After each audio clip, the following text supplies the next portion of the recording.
Hey everybody, Kyle Sasser here, and it's everybody's favorite time of the month. That's right, real estate market statistics time. These real estate market statistics are for Pinellas County for January 2026. I'm sure you noticed the emblem over here about the Engineers Club in Dayton, and you're like, why is Kyle recording Hillsborough and Pinellas County stats with the Dayton thing? So this is actually the sister club of the Tampa Club, which is a private, sort of business professional focused club that is in the Bank of America building. So here we are. So when I'm in Dayton, I come and hang out here. When I'm in Tampa, I go to the Tampa Club on occasion. So interesting thing about this, I know you can't read this plaque.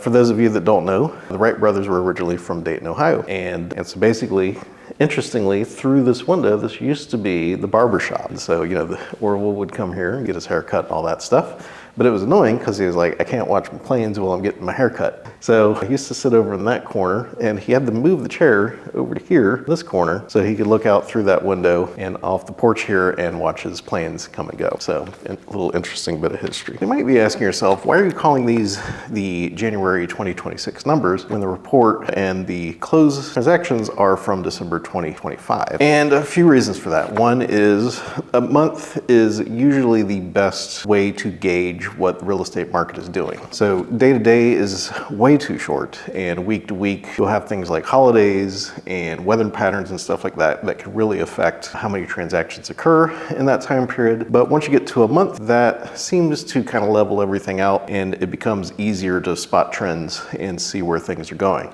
With these statistics, we also compare year to year. So we are comparing December 2025 compared to December 2024. And the reason we do that instead of month to month is because the real estate cycle has a natural ebb and flow to it with the calendar year. Obviously, not as many homes get listed for sale or purchased in the wintertime. Not a lot of people interested in being outside when it's super cold. So we compare year over year, not month to month. That said, I do keep an eye on month to month with what happens, just because that does help keep us informed of any potential trend shifts in the real estate market. Now, if you think back to your math class, you'll remember mean, median, mode, or probably median and average, or at least average.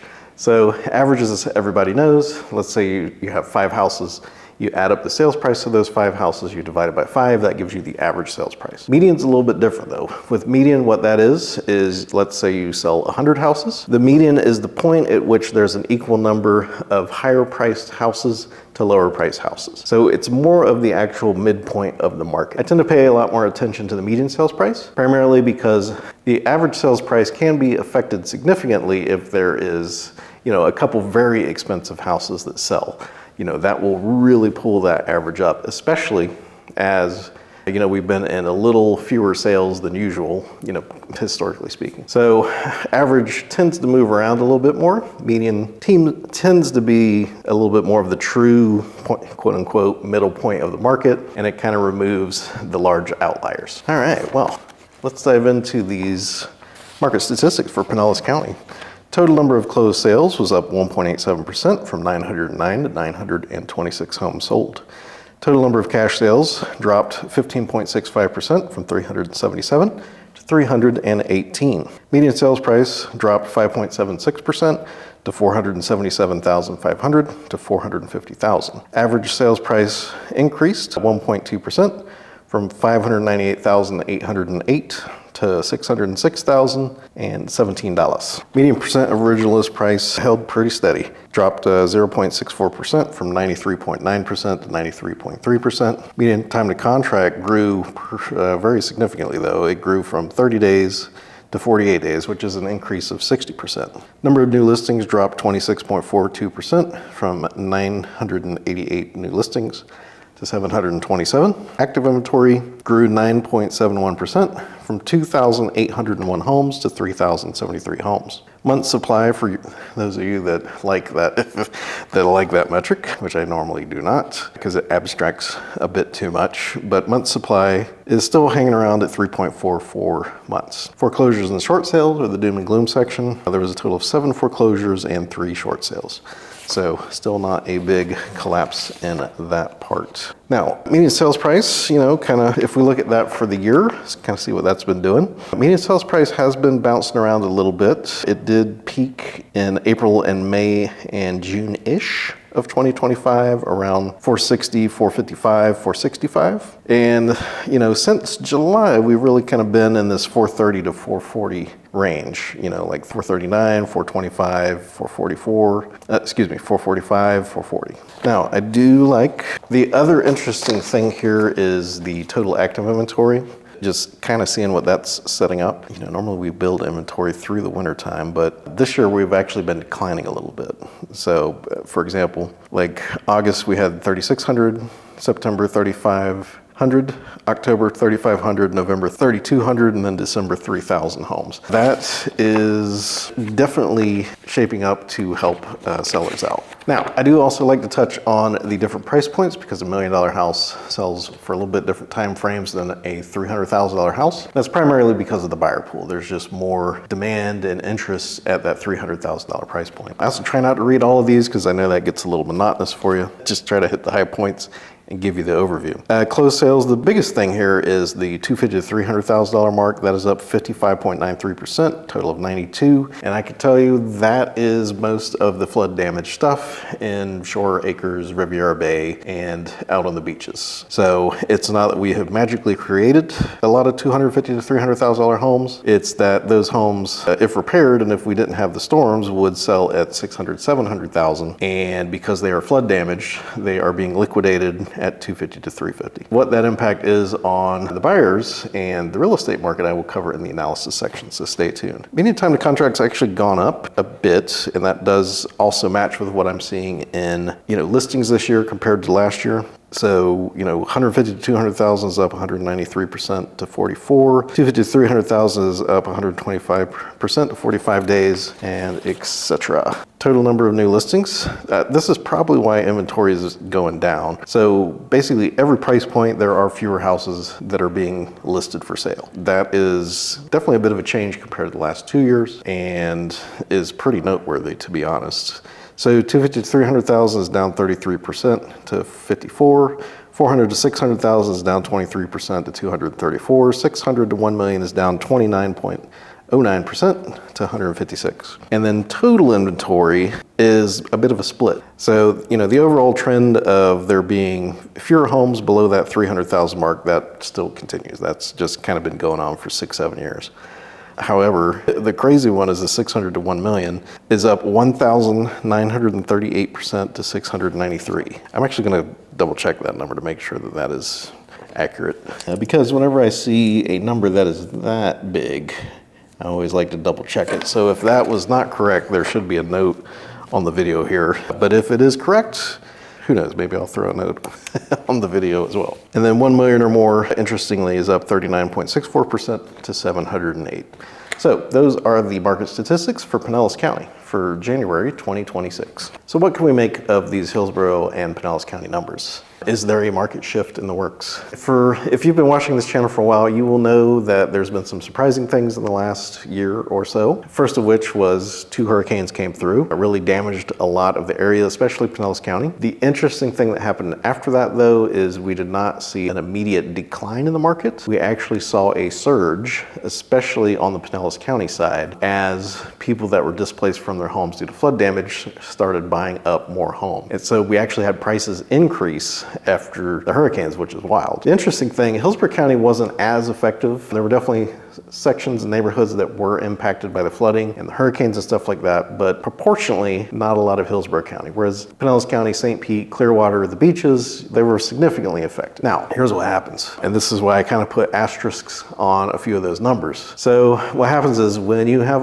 a house that is flood damaged, what you immediately have to do, you have to tear out the drywall up to 4 feet. And once that is done, that house is not financeable until that house is fully restored. Then you can get a traditional mortgage on it. So what happened is tons of houses flooded. Restoration companies, did the mold work, removed the drywall and all that stuff. But then we've hit this delay, that we're still trying to work through with permitting and putting everything back together and all that stuff. So essentially, and I've been saying this for a while, because also, originally, because here's the thing, I've lived in Shore Acres, I've sold houses out there. My own house was flooded at one point in time and I had to work through this myself. and I was selling a house across the street whenever we went through this previously, what happens is the market splits whenever there is a significant damaging event like that. So you essentially have two markets. You have all of the houses that are flood damaged. Those can only be really bought with cash or by investors, people looking to take on like full renovations. It's very hard for just a Joe home buyer to buy that house. Even if they want to fix it up, navigating that process to try to get like a FHA restoration loan is, is very problematic. So essentially you have all these flood damaged homes, but they still show up in the MLS here, which means that they are still pulling those numbers. Now, if you watched my videos like 7-8 months ago, what had happened is the flood damaged homes around the coast had seen significant decreases, and my hunch was that those were dragging the rest of the county down on their median and average sales price. So what I did was I removed the flood damaged areas and looked to see what the interior part of the county was doing so far as housing prices go. And at that point in time, the interior part of the county, the home prices had actually gone up a bit. And this was also reinforced by Hillsborough County. So Pinellas County and Hillsborough County tend to follow each other. Pinellas County is usually priced a little higher than Hillsborough County, usually 20, 30, 40,000. But they tend to move at the same time, right? So like if one goes up, the other goes up. If one goes down, the other tends to go down. Unless there is some outside thing, which 2 hurricanes is definitely an outside event. But what's interesting is, so Pinellas County's kind of done this. Hillsborough County's basically held within this $10,000, $15,000 price band for 18 months now, 19, 20 months, almost approaching 2. We're getting close to 2 years at this point. And so what that tells me is there is enough demand in the area that home prices are being held. There has been a slight change on the Pinellas County side in that the interior part of the county, so prices have retracted from what they were a year or so ago, but not by much. You know, the numbers look like it is like a $40,000 price retraction. However, again, whenever we narrow it down to remove the flood damage stuff, you know, what are the houses that people can actually buy? What are those doing? Prices have pulled back a little bit, but we're talking like $8,000, $15,000, something like that. It's not catastrophic levels. So I know that's kind of a long explanation here. To break it down, kind of, you know, too long didn't read or too long didn't watch. The quick breakdown of all that is the market is definitely softer than it was last year. So that doesn't necessarily mean that prices are crashing, and we know that prices aren't crashing because it's not showing up as significant median price reductions in either county. It just means that things take a little bit longer to sell, which shows up in time to contract starting to lengthen. But the other interesting thing is the total number of inventory, homes for sale, has been decreasing for the last 5 months, that's opposite of what usually happens. Normally, things slow down as we get deep into the fall and the wintertime, and we tend to build inventory as the number of buyers decreases. In this case, we've actually have fewer and fewer homes being available. Again, nothing like it was in 2021, but we do have fewer and fewer homes for sale, which tends to lead to shrinking time to contract and median home prices starting to move up. Time to contract is kind of the leading indicator on where the market is going to go.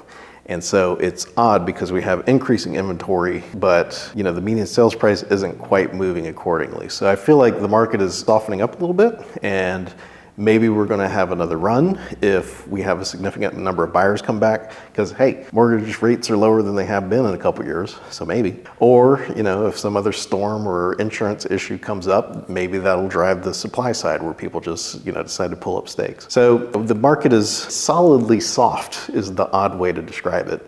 Listings are definitely taking longer, definitely, you know, fewer showings across the board. Buyers are being a little bit more discerning about the house that they're choosing, being a little bit more deliberate. They're not as gung-ho to make big offers, and that shows up in the median percent of original list price being slightly lower than last year as well. So yeah, just the market is firmly soft. It's like we're still getting high prices for houses in the market. It's just taken a little bit more headache and a good bit more time to realize it. But we haven't gotten to the point where sellers are drastically cutting house prices to move or sell the house, with the exception of the flood damaged houses, which, as I explained, most people can't buy them because you have to have cash. So that's what the market's doing. Overall projection, I do definitely feel that basically with all these things, and barring any unforeseens, I do think that we will probably see the market holding or a slight increase this year, especially with interest rates being low. That tends to be a very direct relationship. Interest rates go down, number of buyers comes up. That's a very direct corollary. But hey, I've been surprised before, and that's honestly one of the reasons why I do these videos. So that I can learn and analyze and see what the market's doing, and then I can share that information with you. So thank you so much for watching these market statistics. My name is Kyle Sasser. If you're looking for your own amazing home in the Tampa Bay area, I would love to help you out. You can reach me at 727-300-2111, or there's a link to my calendar in the description down below. Go there, click on that, choose the time that works best for you, and we can have a chat at your leisure. Other than that, if you just have any general questions or comments, you can leave that down below as well. I do pay attention to the comments, and I do try to respond to everyone that asks a question in any one of my videos. So thank you so much for watching this video. My name is Kyle Sasser, and I'll talk to you soon.